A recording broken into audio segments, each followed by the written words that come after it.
If you have more stuff than room to put it in, you're not alone. And you're also getting good company if things are so bad you don't even know where to start cleaning up. But don't give up hope. Ashley Burke tells us how you can turn the tide on a messy home and keep it that way. Tonight we're going to tell you about a local family, the Balmers. All three generations are living under the same roof. They were drowning in their stuff, but with some expert help and guidance, they've managed to work their way through most of it, and they haven't looked back since. This mess gives you an idea of what the entire Balmer house used to look like. Books we can either donate or... So this is all recycled.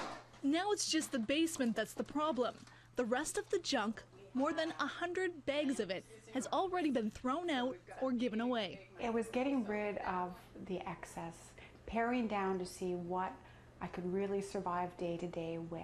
Tracy Balmer moved in with her father 7 years ago. She brought her daughter with her and a whole house full of stuff. Recently went through a divorce, and so I had quite a bit of my husband's stuff as well as my parents' stuff and my stuff. And it was like, okay, this is just way too much. Drawers were packed, counters were covered, and kitchen cupboards overflowed with paper. What we're going to do is we're going to take all of the office supplies, we'll line up the paper with paper. The Balmers needed help, so they called in Jennifer Dawson, a professional organizer who's been there. I haven't always been organized. It's something I've learned. I used to live in that chaos, and I know the peace that you can find when you pare down to what you need and to what you love and get rid of the other stuff. That is so true. Dawson says the first thing she wants her clients to realize is you can't change who you are, but you can change how you live. You just need to organize yourself in a way that suits you. People feel that if you just get rid of it, that it will all be okay. And it usually isn't the solution. The solution is to find systems that work for your brain type. Can you grab me the bag of beans in there? For the Balmers, that meant a place for everything and everything in its place. So, in the kitchen, food is now in labeled jars, neatly stored in the cupboards. The spices are even in alphabetical order.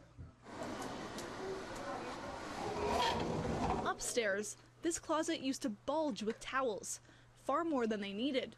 Now each person in the family has just a few towels each, with their own designated color. The bathroom is amazing now. Like, Mom and I both have our own compartments. Before it was just a mess. We have color-coded towels, and before we would just pile them and push them in the corner.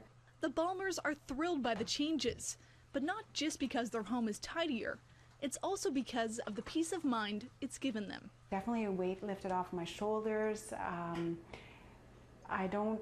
can focus on just relaxing. I've been nagging my daughter for almost 40 years to keep her room neat and tidy. Finally, her room's spotless, with nothing on the floor. I can't believe it. The Balmers are almost there. In fact, they've reached the point where they are now getting rid of the tubs that used to contain all that stuff they didn't need, and they're confident they'll never see them again. Now, if you're thinking of hiring a professional organizer, be prepared to spend some money. The Balmers cleanup cost them about $1,000. They say it was well worth the money. Of course, what you'll pay depends on who you hire and what you need. Now, tomorrow I'll introduce you to people who've gone beyond simply tidying up and have pared down their lifestyle to the extreme.